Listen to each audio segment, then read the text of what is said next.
Coming up with content ideas does not have to be quite as complicated as most people make it out to be.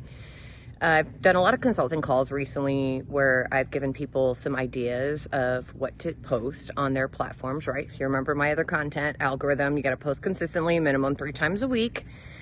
So one of the ideas that I've been sharing more often than not is, if you're not a creative person, right, and if you don't have the budget to hire a company to do it for you, like a company like mine, what you could do is just share industry articles, right? So works whether you're an HVAC, a contractor, a nonprofit, a coach, a real estate investor, you name it, right? This works for pretty much any industry.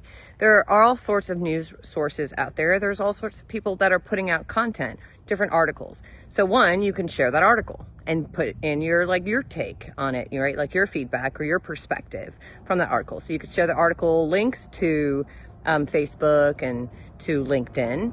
Now, for like a second piece of content, you can do videos talking about that particular article, right? You can mention like, oh, Forbes states, that businesses are growing 25% more than last year, whatever, right? Just made that up. But you can find an article about that, and then that could be your choice of what you talk about. You could talk about your perspective on that, what you think, whether you agree or whether you disagree. All it is to put you in a position of sharing your expertise, building your credibility, so people do know, what you're talking about. Even if you can't come up with a pretty graphic to do it, you can use your voice, your thoughts, your perspectives on different topics in order to share that.